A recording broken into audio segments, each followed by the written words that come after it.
মহাকালের এই অনন্ত চক্রে কিছু বিশেষ মুহূর্ত আসে, যখন ব্রহ্মাণ্ডের সমস্ত ইতিবাচক শক্তি একটি নির্দিষ্ট বিন্দুতে এসে মিলিত হয়।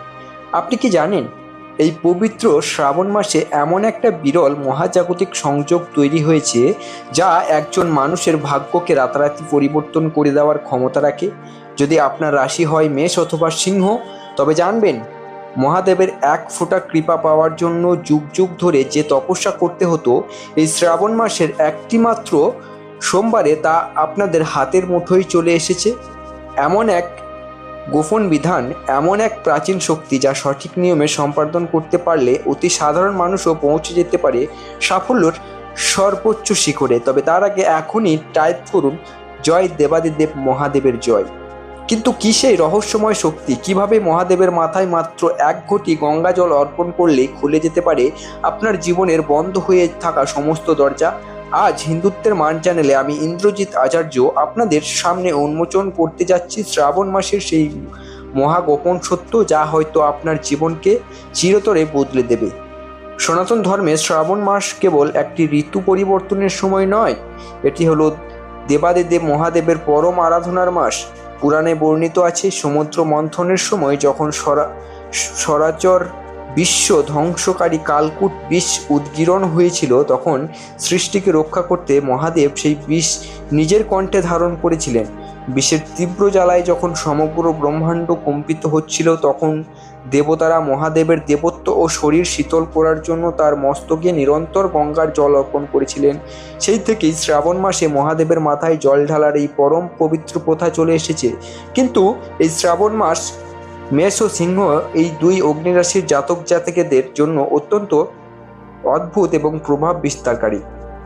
মেষ রাশি হলো অগ্নিরাশির প্রথম রাশি, যার অধিপতি গ্রহ মঙ্গল, আর সিংহ রাশি হলো অগ্নিরাশির রাজকীয় রাশি, যার অধিপতি স্বয়ং গ্রহরাজ সূর্য। এই দুই রাশির জাতক জাতিকারা স্বভাবতই তেজস্বী, কঠোর পরিশ্রমী, নেতৃত্বদানের সক্ষম এবং উচ্চাকাঙ্ক্ষী হন। কিন্তু যখন জীবনের পথে বাধা আসতে শুরু করে, তখন এই অগ্নিতত্ত্বই ভিতরে অতিরিক্ত অসন্তোষ, ক্রোধ, মানসিক চাপ এবং হতাশার সৃষ্টি করে। এই শ্রাবণ মাসে যখন মেষ ও সিংহ রাশির জাতক জাতিকারা মহাদেবের মাথায় গঙ্গার জল অর্পণ করবেন, তখন মহাদেবের পরম শীতলতা আপনাদের ভিতরের সেই বিষাদ, মঙ্গলের অশুভ প্রভাব এবং সূর্যের অতিরিক্ত তেজকে মুহূর্তে শান্ত করে দেবে। এটি কেবল পুজো দেওয়া নয়, এটি আপনার ভিতরের শক্তিকে দেবের মহাদেবের পরম শক্তির সাথে যুক্ত করার একটি আধ্যাত্মিক সেতু।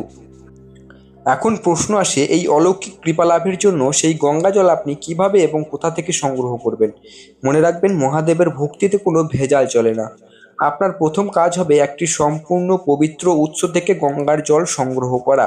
যদি আপনার পক্ষে গঙ্গোত্রী, হরিদ্বার, কাশী এবং দক্ষিণেশ্বরের মতো পবিত্র তীর্থক্ষেত্র থেকে সরাসরি জল আনা সম্ভব হয়, তবে তা সবচেয়ে উত্তম। কিন্তু যদি তা সম্ভব না হয়, তবে যে কোনো পবিত্র প্রবাহমান গঙ্গা নদী থেকে নিজে গিয়ে ভক্তি ভরে তামার বা পিতলের ঘটে জল সংগ্রহ করে আনবেন। জল আনার সময় মনে কোনো সংশয় রাখবেন না এবং পথের মধ্যে সেই জল সম্পর্কে কোনো কটু কথা বলবেন না। এমনকি যদি ঘরে রাখা গঙ্গা জল ব্যবহার করতে হয়, তবে খেয়াল রাখবেন সেই জল যেন অন্তত 7 দিন আগে থেকে কোনো শুদ্ধ স্থানে রাখা থাকে এবং তা যেন কোনো অসৎ ছোঁয়া না পায়। জল সংগ্রহের পর তা একটি তামার পাত্রে রাখুন। পিতল বা কাঁসার পাত্র ব্যবহার করা যেতে পারে, তবে মহাদেবের জলাভিষেকের জন্য তামার পাত্রকে সবচেয়ে বিশুদ্ধ এবং শক্তিগ্রাহী বলে মনে করা হয়। মনে রাখবেন, প্লাস্টিকের বোতল বা পাত্রে জল রেখে মহাদেবের মাথায় ঢালা শাস্ত্রসম্মত নয়। এটি আপনার ভক্তির শক্তিকে কমিয়ে দেয়। এবার জেনে নেওয়া যাক, এই শ্রাবণ মাসের যে কোনো একটি সোমবারের কিভাবে মেষ ও সিংহ রাশির জাতক জাতিকারা জল অর্পণ করবেন। সোমবারের দিনটিতে সূর্যোদয়ের পূর্বেই, অর্থাৎ ব্রহ্ম মুহূর্তে ঘুম থেকে ওঠা অত্যন্ত জরুরি। ঘুম থেকে উঠে পরম শ্রদ্ধায় মহাদেবকে স্মরণ করুন এবং নিত্যকর্ম সেরে স্নান করে বিশুদ্ধ বস্ত্র পরিধান করুন। মেষ ও সিংহ রাশির জাতক জাতিকাদের জন্য লাল, হলুদ বা সাদা রঙের বস্ত্র পরা অত্যন্ত শুভ বলে মনে করা হয়। ভুলেও কোনো কালো রঙের পোশাক পরে এই শুভ কাজ করবেন না। স্নানের পর আপনি যে তামার ঘটে গঙ্গা জল রেখেছিলেন, তাতে কয়েকটি নিখুঁত বিল্বপত্র অর্থাৎ বেলপাতা যুক্ত করুন। মনে রাখবেন বেলপাতাটি যেন কোনোভাবেই ছেঁড়া বা পোকা ধরা না হয় এবং তাতে যেন 3টি পাতায় সুন্দরভাবে যুক্ত থাকে। সাথে সামান্য অক্ষত অর্থাৎ ভাঙা নয় এমন চাল, লাল চন্দন এবং 1 চিমটে কাঁচা দুধ গঙ্গা জলে মিশিয়ে নিতে পারেন। এরপর খালি পায়ে অত্যন্ত শান্ত ও সংযত চিত্তে শিব মন্দিরের উদ্দেশ্যে রওনা দিন। যদি মন্দিরে যাওয়া সম্ভব না হয় তবে গৃহেই মহাদেবের পার্থিব শিবলিঙ্গ বা স্ফটিক শিবলিঙ্গের সামনে এই অভিষেক করা যেতে পারে। শিবলিঙ্গের সামনে পৌঁছে প্রথমে উত্তর বা দক্ষিণ পূর্ব মুখ করে বসবেন। কখনো দক্ষিণ দিকে মুখ করে জল অর্পণ করবেন না। জল অর্পণের সময় আপনার হাত দুটি যেন ঘটে শক্ত করে ধরা থাকে এবং অতি ধীরে ধীরে শিবলিঙ্গের উপর জল অর্পণ করতে হবে। জল এত সূক্ষ্ম ধারায় ঢালবেন যাতে আপনার মনে হয় মহাদেব আপনার জল অর্পণ পরম শান্তিতে গ্রহণ করছেন। জল ঢালার সময় জলের ধারা যেন কখনো থেমে না যায়, একটি অবিচ্ছিন্ন ধারায় জল অর্পণ করতে হবে। চলুন এবার মন্ত্র সম্পর্কে জানা যাক এবং মানসিক ধ্যান সম্পর্কে জানা যাক। জল ঢালার সেই পরম পবিত্র মুহূর্তে আপনার মন এবং মুখ এক সূত্রে বাঁধা থাকা উচিত। যখন তামার ঘটি থেকে গঙ্গার জল ধীর গতিতে মহাদেবের মস্তকে স্পর্শ করবে তখন আপনার মনে মনে এবং মুখে একটি নির্দিষ্ট মন্ত্র জপ করতে হবে।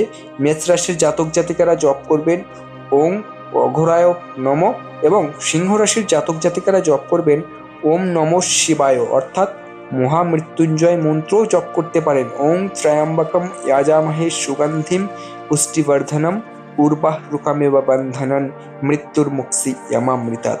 এই মহামৃত্যুঞ্জয় মন্ত্র জপ করা সম্ভব না হলে ওম নমঃ শিবায় মন্ত্রটি জপ করতে পারেন। জল ঢালার সময় চোখ দুটি হালকা বন্ধ রাখুন এবং মনে মনে ধ্যান করুন যে গঙ্গা জলের প্রতিটি ফোঁটা মহাদেবের মস্তকে পড়ার সাথে সাথে আপনার জীবনের সমস্ত পাপ, দুঃখ, কষ্ট, ঋণের বোঝা এবং দারিদ্র ধুয়ে মুছে দূর হয়ে যাচ্ছে।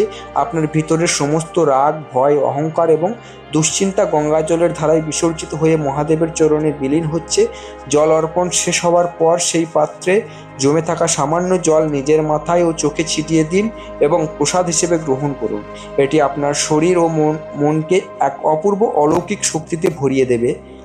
এই সাধারণ দেখতে পদ্ধতিটি যদি মেষ ও সিংহ রাশির জাতক জাতিকারা সঠিক নিয়মে এবং পূর্ণ নিষ্ঠার সাথে পালন করতে পারেন তবে এর ফলাফল আপনাদের জীবনকে কোন উচ্চতায় নিয়ে যেতে পারে তা আপনারা কল্পনাও করতে পারবেন না। মেষ ও সিংহ রাশির মানুষরা সাধারণত জীবনের অনেক চেষ্টা করেও শেষ মুহূর্তে গিয়ে বাধা পান, কর্মক্ষেত্রে সঠিক সম্মান বা পদোন্নতি পান না। প্রথমত মহাদেবের কৃপায় মেষ রাশির মঙ্গল ও সিংহ রাশির সূর্য শান্ত ও ইতিবাচক হয়, যার ফলে আপনাদের সিদ্ধান্ত নেওয়ার ক্ষমতা এবং মানসিক শক্তি বহুগুণ বেড়ে যায়। দ্বিতীয়ত আপনাদের আটকে থাকা সমস্ত কাজ দ্রুত গতিতে হতে শুরু করে, অর্থাগম বৃদ্ধি পায়, ব্যবসায় অপ্রত্যাশিত সফলতা আসে এবং আয়ের নতুন নতুন পথ উন্মুক্ত হয়। তৃতীয়ত সমাজের বুকে আপনাদের মান সম্মান, প্রতিষ্ঠা ও রাজকীয় প্রভাবের এক নতুন উচ্চতায় পৌঁছায়।